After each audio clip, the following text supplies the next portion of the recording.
할렐루야, 성도 여러분 모두 반갑습니다. 7월 20일 월요일 아침 말씀 묵상입니다. 오늘 하루를 여는 첫 찬송은 179장 주 예수의 강림이 찬송 올려드립니다.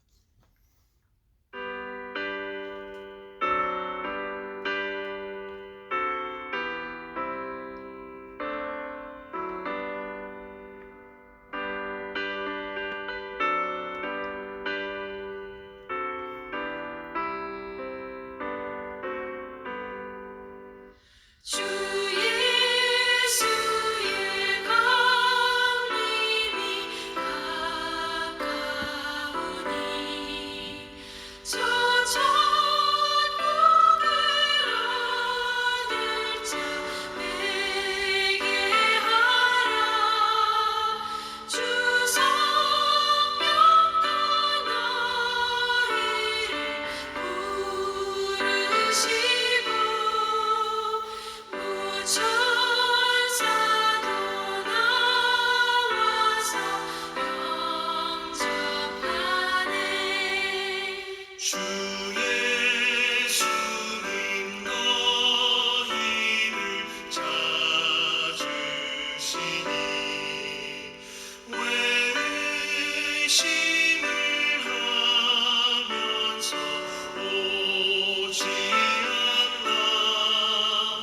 온 세상 죄 담당한 어린 양은 죄 많은 자 불러서 구원하네.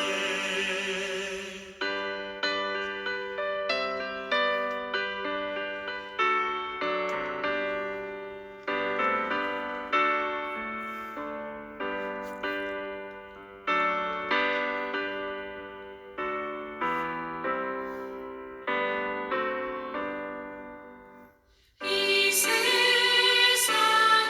즐기는 제물로는 내 근심과 고초를 못 면하리. 또 손질 때 위로를 못 얻으며 저 천국에 갈 길도 못 찾으리. 내 아버지 주시는 생명 양식 다 배불리 먹고서 영생하라. 오늘 심을 버리고 주께 오면 그 한없는 자비를 힘입으리.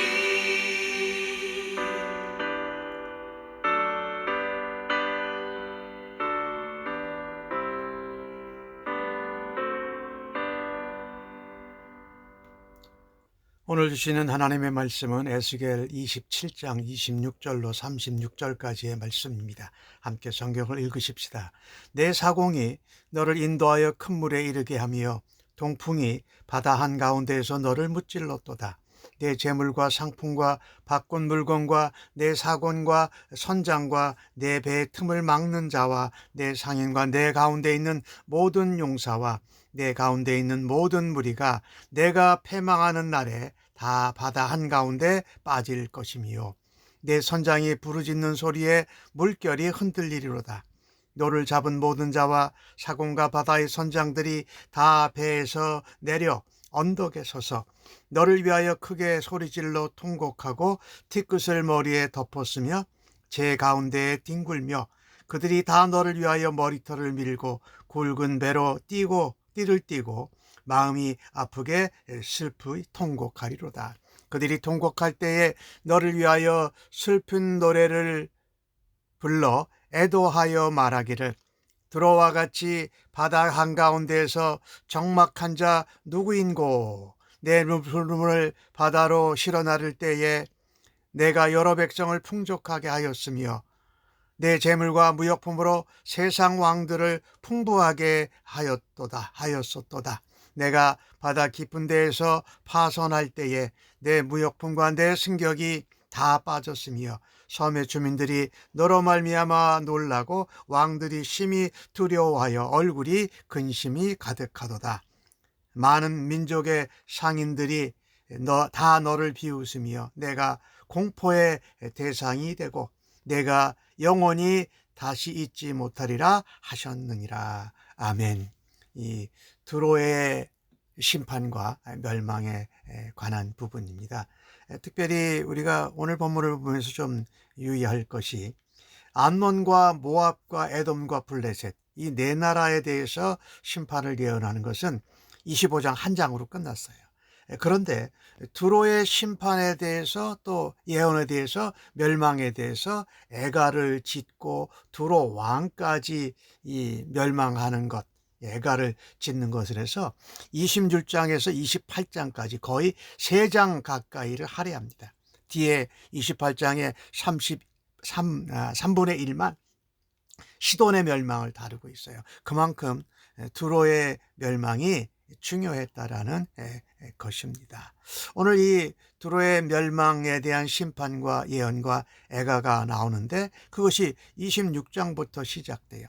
27장에서는 특별히 두로의 멸망에 대한 애가 말하자면 장송격을 표현한 것인데 오늘은 그 뒷부분이에요. 1절부터 25절까지 두로의 멸망에 대한 애가를 하는데 애가의 뒷부분인데 오늘 보니까 앞부분에 27장 1절에서 25절의 내용을 보면 이 두로의 배가 두로라는 나라가 즉 멸망할 것을 이미 얘기하곤 하고 있습니다. 그래서 여러 나라 즉 멀리 타시스 그때 세상 끝이라는 스페인에서부터 귀중한 물품들을 가득 싣고 항해를 시작합니다.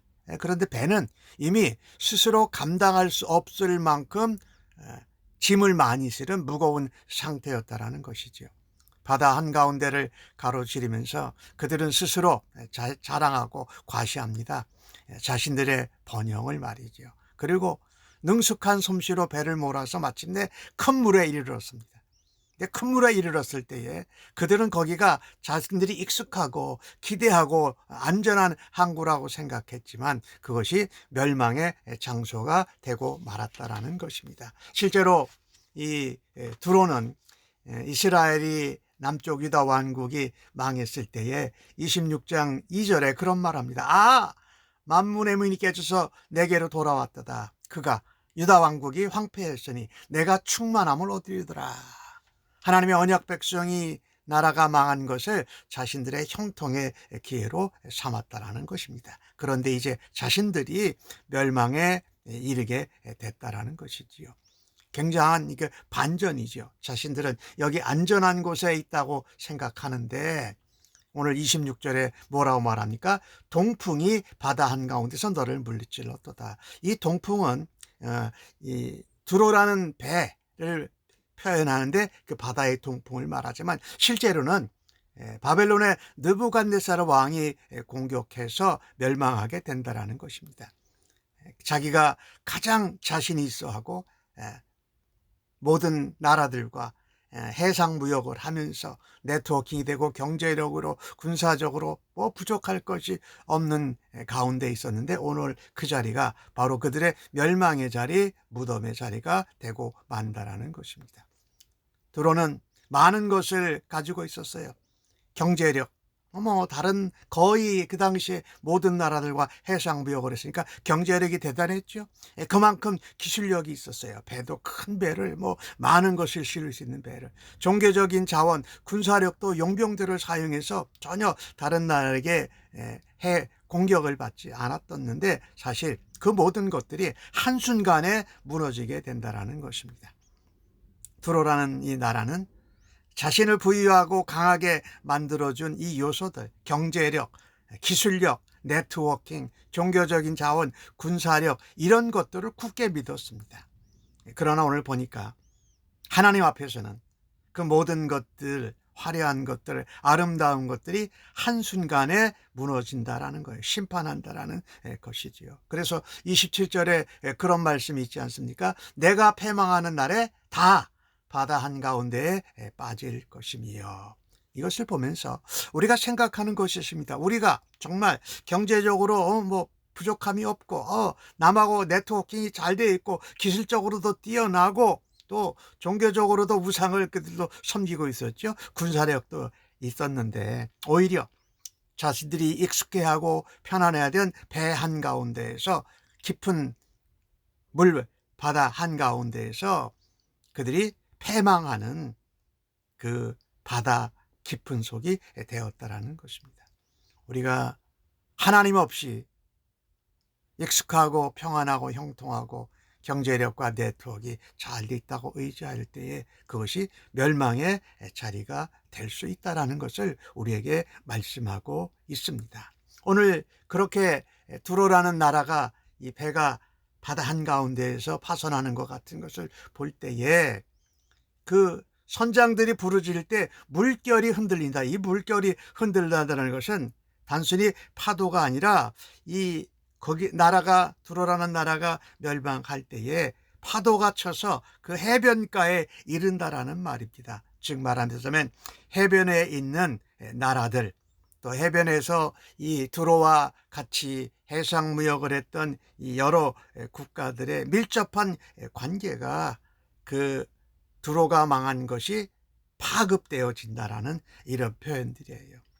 두로가 멸망하는 것, 이 두로라는 배가 파산하여 가라앉는 것을 볼 때에 더 넓게는 두로와 경제적으로 또 어떤 네트워킹으로 연결되어 있던 나라들에게 영향이 끼쳐진다라는 것입니다. 두로라는 한 나라 배가 침몰했을 때에 그것은 어디 지역적인 것이 아니라 촘촘히 연결된 굉장히 넓은 이 경제 공동체 또 네트워크 공동체를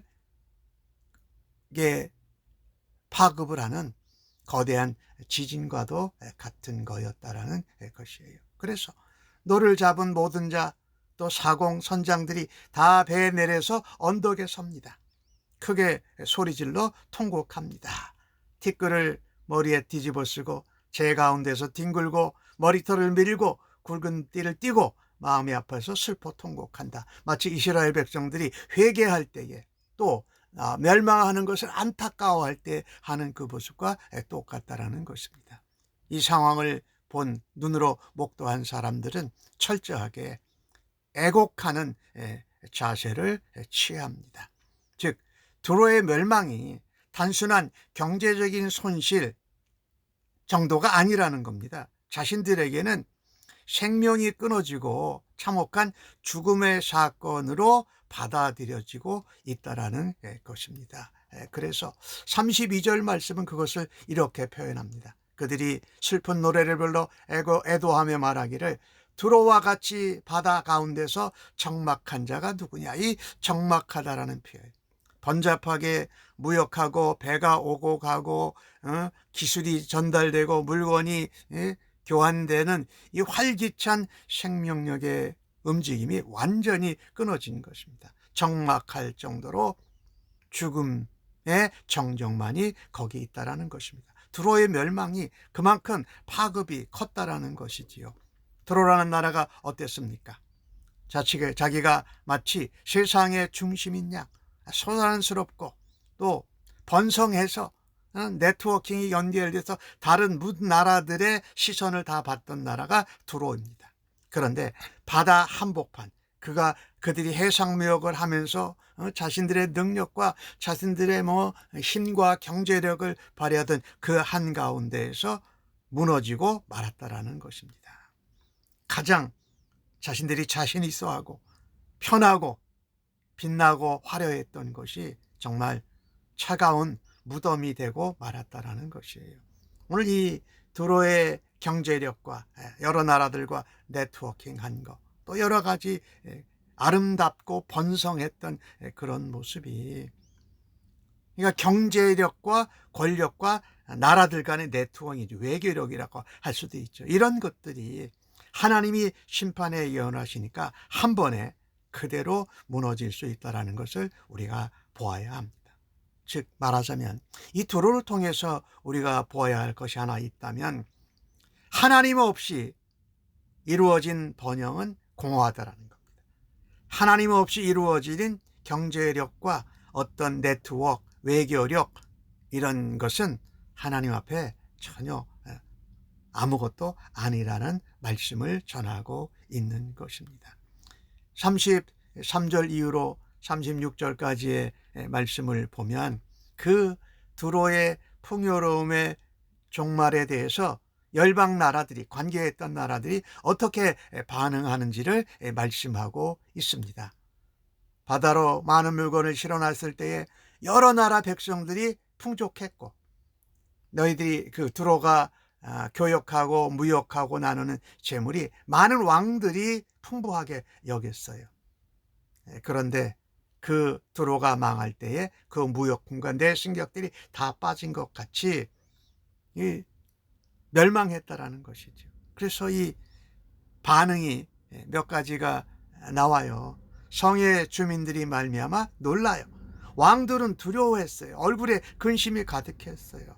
야, 이제 우리가 경제적인 네트워크로 외교력으로 연결되어졌는데 이제 두로가 망했으니 우리는 어떻게 해야 되느냐. 또 많은 민족의 상인들은 두로를 비웃었다라고 말합니다. 아마 두로에게 무역품을 받고 어떤 것을 얻기 위해서 머리를 조아려 했었는데 그 두로가 망하자 비웃음으로 그들을 조롱했던 것이지요. 자, 이런 대단한 재물, 대단한 무역, 또 세상의 왕들과 그 물건을 받는 백성들을 풍족하고 풍요롭게 해줬던 이 국제무역, 경제력, 네트워킹의 대가 두로가 망한다라는 것입니다. 자기 목숨 하나도 건지지 못합니다. 그리고 이 두로의 멸망이 이 두로와 연결되어 있던 세계 여러 나라 경제 또 네트워킹 공동체에는 큰 요동이 치는 사건이었다라는 것입니다. 모든 나라가, 모든 사람들이, 두로와 관계를 맺던 모든 나라가 연쇄적으로 타격과 고통을 받는다라는 것입니다.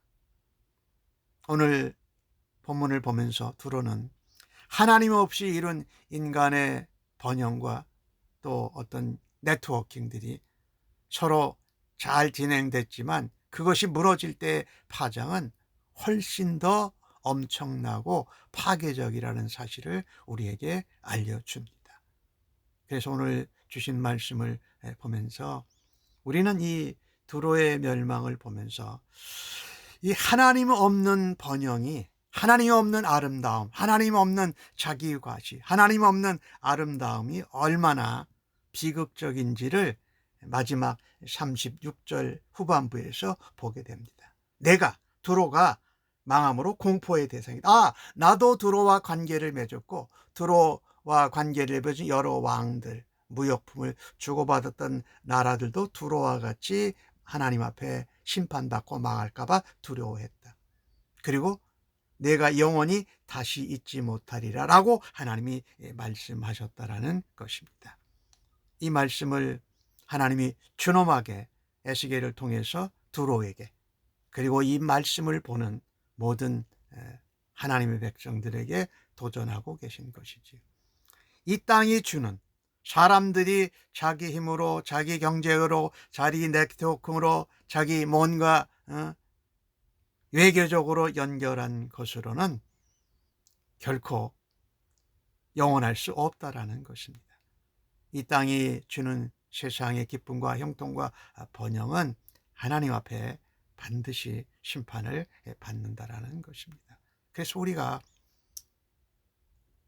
세상을 살아가고 하나님의 백성으로 살아가면서 화려한 탑을 쌓고 높은 데 올라가겠다고 하는 것이 우선순위가 되어서는 안 된다라는 것입니다. 바벨탑이 하나님 앞에 무너졌던 것처럼 우리가 하나님 없는 어떤 화려한 성공과 또 다른 경제력, 네트워킹, 외교력 이런 것들은 하나님 앞에 아무런 쓸모가 없다라는 것을 우리가 깨달아야 할 것입니다. 말씀을 정리하면 세상의 부귀와 영화와 또 경제력과 권력과 외교력으로는 영원히 그것이 지속되지 못한다라는 것입니다. 도로라는 배가 굉장히 형통하고 아름답고 힘이 있고 대단하게 여겼지만 바다 한가운데 수장되고 나라가 사라져 버렸습니다. 이 말씀은 우리에게 무엇을 도전하고 있느냐? 하나님을 의지하지 않고 자기의 힘을 과신하고 교만하고 자신만만하는 나라와 인생들은 반드시 하나님 심판 앞에 침몰한다라는 것을 말씀하고 있다라는 것입니다. 하나님 앞에 우리가 오늘 말씀을 보면서 기도하기를 원하는 것은 이겁니다. 하나님, 인간적인 기쁨의 노래가 통곡으로 애곡으로 끝나지 않도록 어리석음에 빠지지 않게 하여 주옵소서. 자기 과신, 자기의 교만, 경제력, 네트워크, 어떤 형통함도 하나님보다 앞설 수 없다라는 것입니다. 우리가 가지고 있는 아름다움과 형통과 모든 힘은 하나님이 주신 은혜인 줄 알고 하나님 앞에 겸손하게 하나님 앞에 살아갈 수 있는 하나님께 감사와 영광을 올리기를 간절히 바랍니다. 아멘. 기도하겠습니다. 하나님, 저희들이 아무리 가진 것이 많고 풍부해도 그것에 매이지 않게 하여 주옵소서. 아무리 풍부하고 풍족하고 영화를 누리고 네트워크를 하고 경제력이 대단하다 할지라도 하나님 없는 인생은 깊은 바닷속에 빠지는다라는 것을 다시 한번 말씀해 주셔서 저희들이 깨닫게 해 주셔서 감사합니다. 저희들을 향한 주님의 바램과 기대와 같이 하나님 슬픔의 노래가 아닌 하나님을 따르고 하나님께 영광을 드려서 감사함으로 저희 삶에서 기쁨의 노래가 넘쳐나게 하여 주옵소서. 우리의 모든 삶에서 하나님께 영광 돌리고 예수님을 닮아가고 성령의 능력으로 살아드리게 하여 주옵소서. 감사합니다. 예수님의 이름으로 기도합니다. 아멘.